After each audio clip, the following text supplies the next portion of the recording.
Lowland TV and the network system.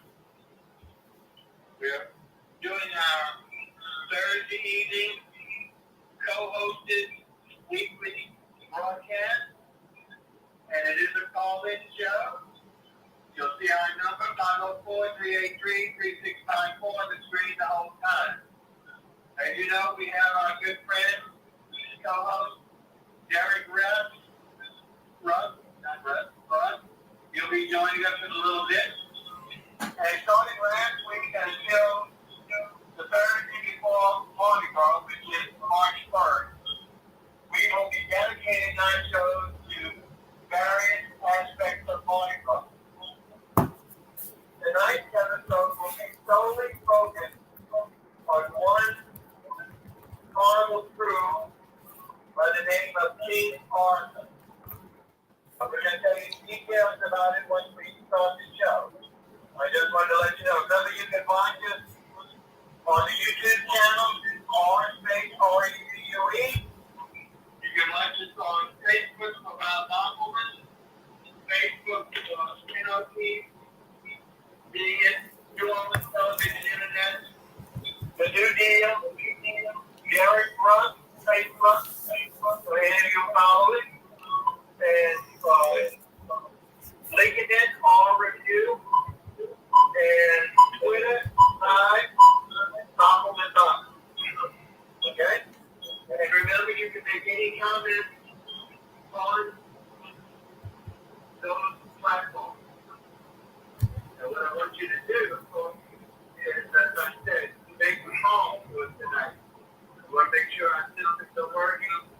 We don't get a lot of people that want to call anymore. So we understand that, but we would like to certainly have people call us at 504-383-3654. And you can tell us, you can ask any question and go from there. We would love to hear from you, especially during the night. We've still got a little bit more minutes left. I can't even see it on the clock this evening. We appreciate you coming to us. We hope you're going to enjoy the show. For anyone who's never seen a Mardi Gras ball, this will be a pretty in-depth situation so you get a pretty good idea. Now, the only difference between this and most is what we call the super crews. There's 3 big crews and a few others that do basically a reception dinner during the pageant. And we have that too. But anyway, it's more of an all-night party. This is a little bit more formalized. You'll see it in what we call a tableau. And we will explain all that once we actually start. Again, we will start. It's going to be in 3 segments. The first segment will be a 12-minute video of the ball, and not the complete ball because we've edited it down from 40-something minutes. And this is 40 minutes, these are mainly the presentation of each of the dignitaries, or what we call the court, that will be on the show, that will be in the tableau or the pageant.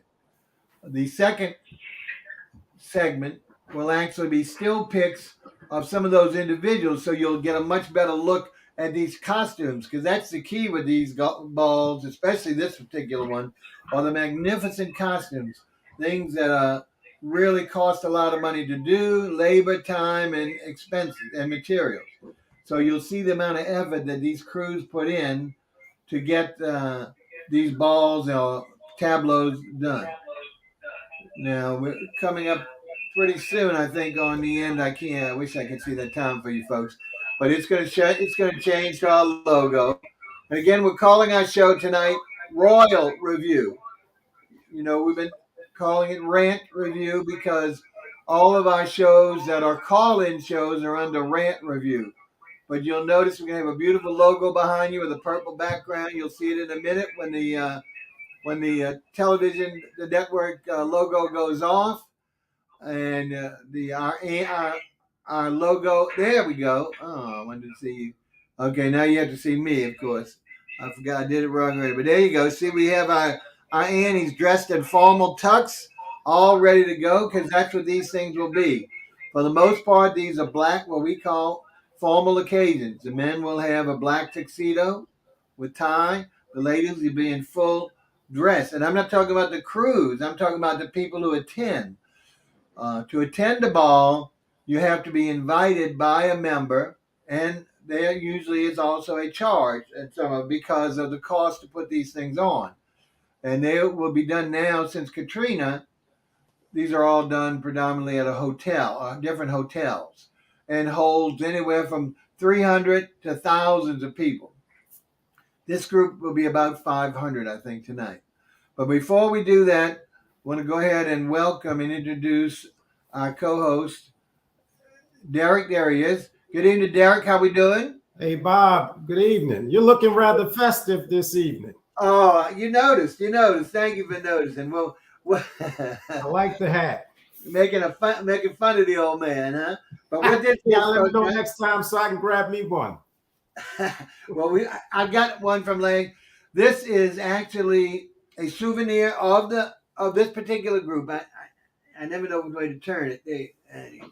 This is actually because King Arthur, for those who know the Arthurian legend, one thing, the king became king by being able to pull the sword, the Excalibur sword, out of a stone. That was one of the myths or one of the legend stories. The other is that he was able to do a lot of the stuff because he had a trusty magician called Merlin, who happens to have a wife named Morgana. How you like that one? And we're going to see those characters tonight in the show. But 2 or 3 years ago, they introduced this as a throw. This is actually Merlin's hat. You follow? It's in blue velvet, and you can see the logos. If I get down, there's a star, crescent, etc. In fact, last year, or the current one is black. I don't think we have any blue ones left, but I'll get you a black one, Derek. Now, the thing that's dangling, no problem. The thing that's dangling doesn't come with so if you're lucky enough to get, these are thrown at the parade by the members who bought those as part of their package of things that they're going to throw. It's extra because of the significance of it. But this is where you get them from, actually, from the streets when you know someone or you're lucky enough to see them dangling and getting it. However, the thing I'm wearing doesn't come with it. This is called a lanyard. Well, for people who know it, everybody knows a lanyard, I think. That's the beautiful ribbon. Notice in our colors are purple, gold, and green for Mardi Gras. But attached to it is something very, very significant, and this is not given to everyone. This is actually a cloisonné medallion. Do you know what cloisonné is? It's a metal that has enamel, and it's a lot of Chinese work has been done in the historical periods in cloisonné. Beautiful work. But what happens here is you have on one side you have the engraving of the king, and the other side is his queen. So it's a wonderful souvenir, but you really got to be actually special to the king and queen. They buy them, but they don't. This is not something thrown out at the parade or even thrown out at the ball. These are hand distributed to those people because of the cost. Because the cloisonné is not cheap. If you've ever bought anything cloisonné, any kind of vase or something like that. Anyway, I'm going to take this off because it's bobbing around and driving me crazy. But I wanted to show you these are things, at least a hat, is something you can get just from attending the parade. Because we always talk about New Orleans parades being so different than the rest. There are thousands, if not millions, if you add up all the parades, of throws, all different things, and we'll talk about those details in a little bit, that are given out to the people who attend the parade by just yelling, throwing, catching the attention of any of the riders. Now, King Arthur, the one we're going to see tonight, the ball, not the parade. We didn't have time to show the parade too, because we only deal with an hour.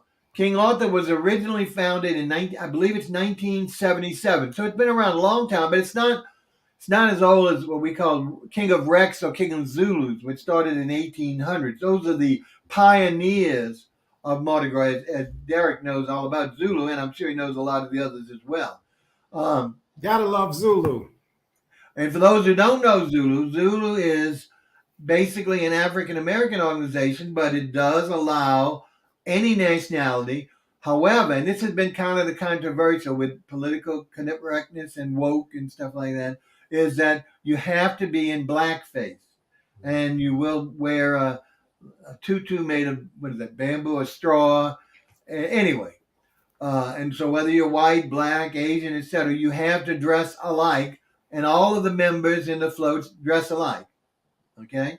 The other thing that's so significant, what really started something called the signature throws, which we're going to see some represented tonight of King Arthur, was they invented they didn't invent a coconut. They invented the coconut as a signature throw, where they would paint them, usually black, obviously, and they would put like a white face, the white eyes and a mouth, and then do all kind of other decorations.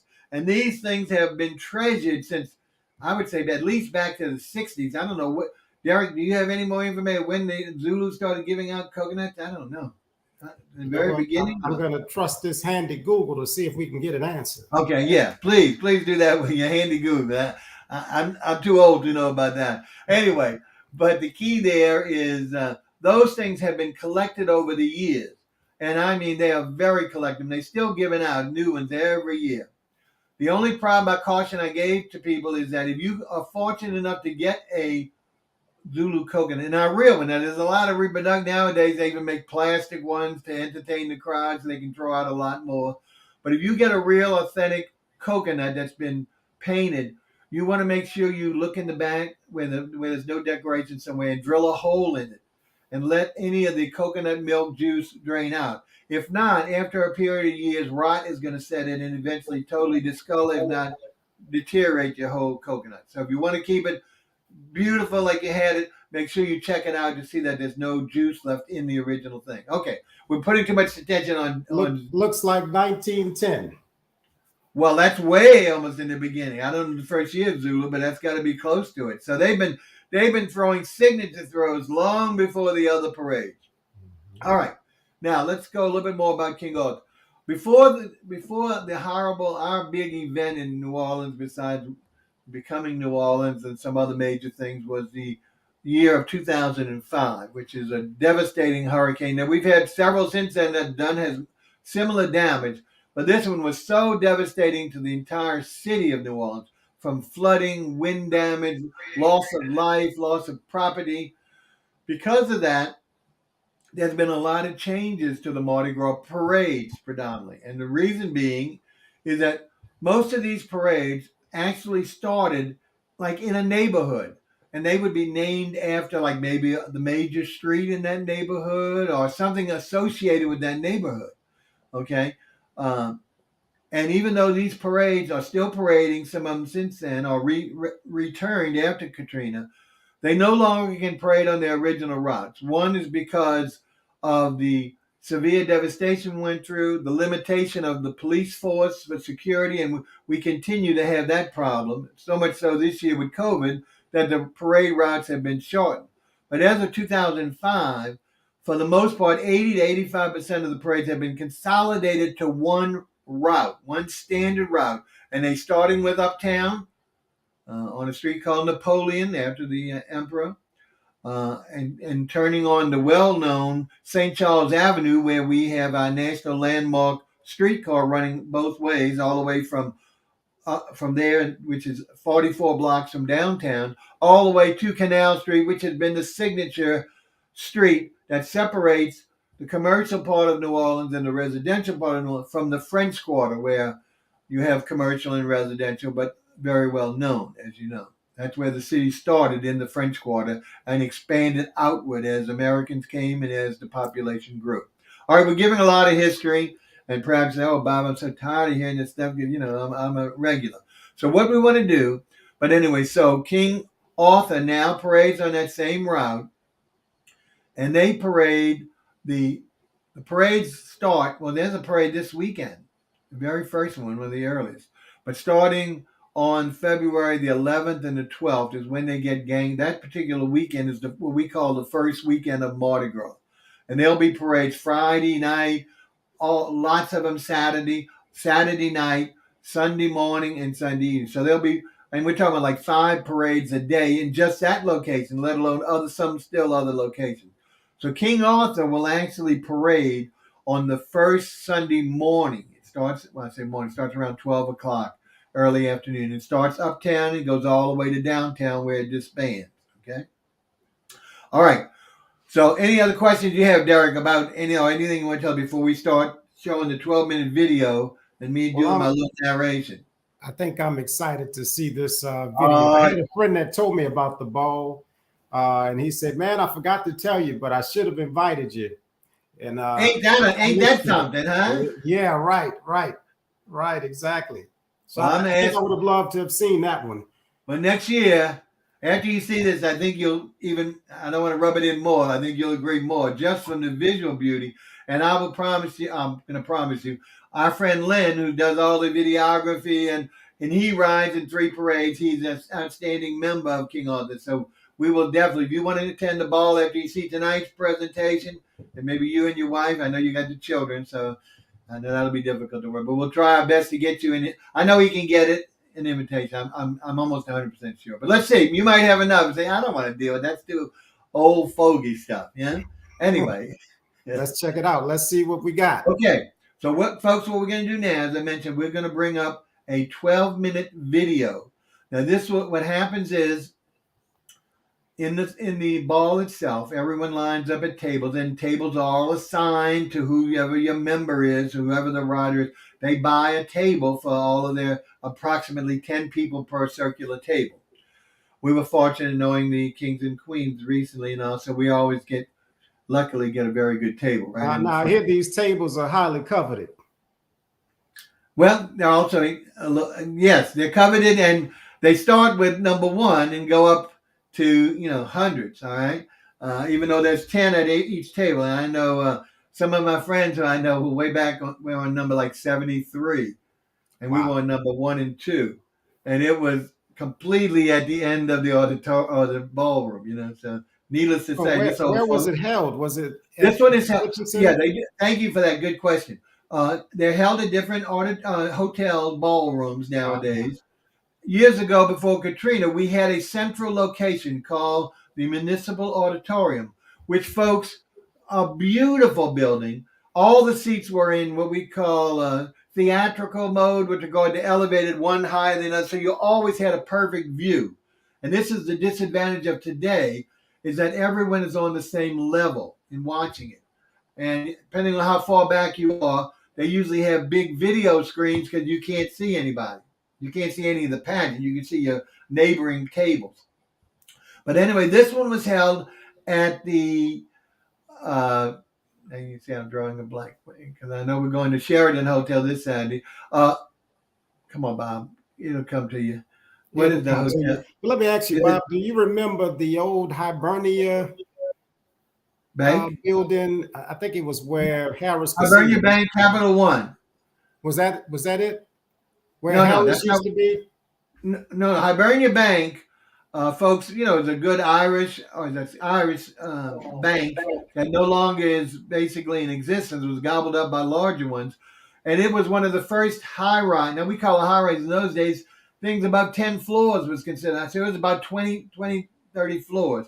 But what's so significant about it, we'll have to show pictures, is at the top is a giant white, iconic Grecian tabernacle with columns and all. The big deal is no one knows. For years, that was and still is empty, but it's a water tower. That's where they would get water for the building all the way down.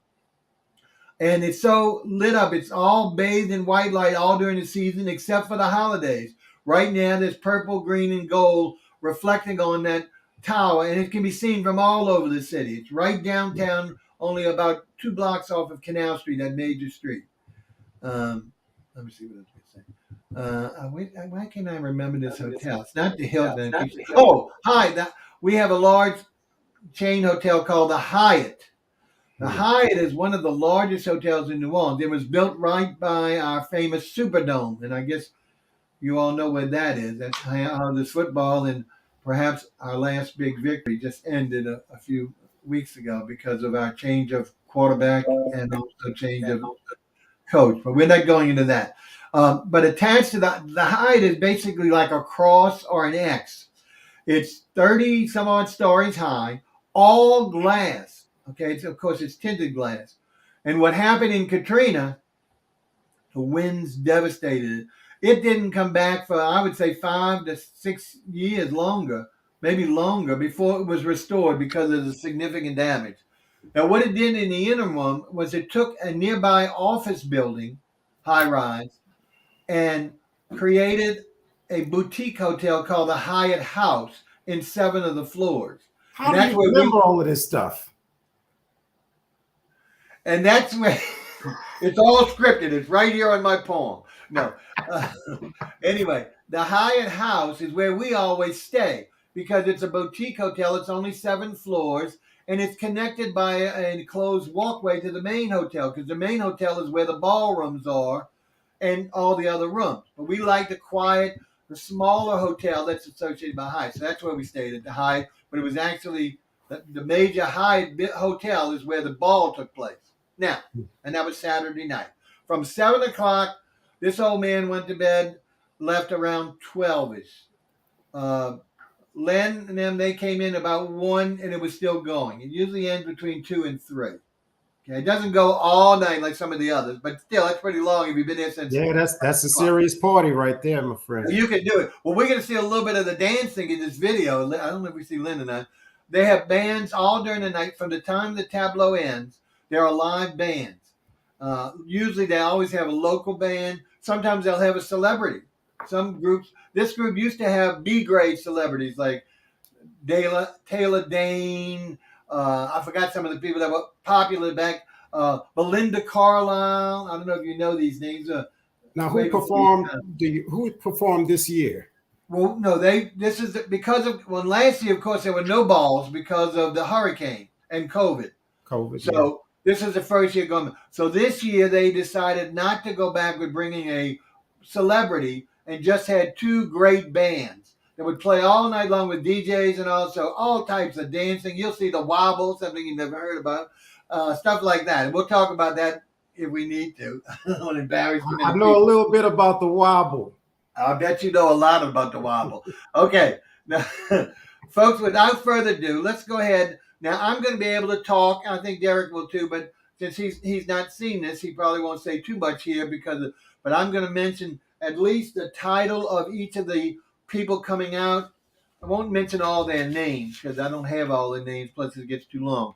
But you'll see the different levels of costume and hierarchy in the court structure. So now if I can do it right, let's see if I can bring up which one they are. All right, let's go. Here we go. You ready, folks? Let's see if we can do it. What do I have to do now? Add to stream. Why is it streaming?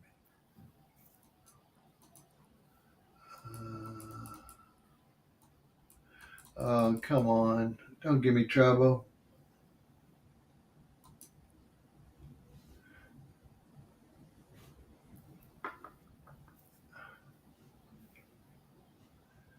Are you still there, Derek? Still here. Good for you. Am I still live? Yes, I hope. Yeah, you're still live. You're still live. I know, but I don't see the sign saying I'm still live. But the big deal is I hit the wrong button, of course, with my bad eyes. I don't have my friend Lynn here. And I've lost the... Okay, I've got to do one more thing. I got to share. Let's try it again. Okay, we want to share the video. Okay. 1 second. All right, there's the video. Let's see what's going to come up. Come on, people. Oh, there you and I. Ain't that nice? Okay. But where's the video? I'll put you back over here. Where's the video? I'll try.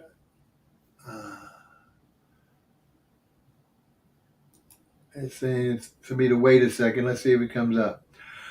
If not, why don't we do this? Let's see if I can pull a fast one and we'll skip to the still pictures. Let's see if I can do that. I know I'm doing something wrong and I don't have my trusty person here to help me here with regard to how do I bring these. This is the first time we've had so many screens to bring up besides usually one of our picks.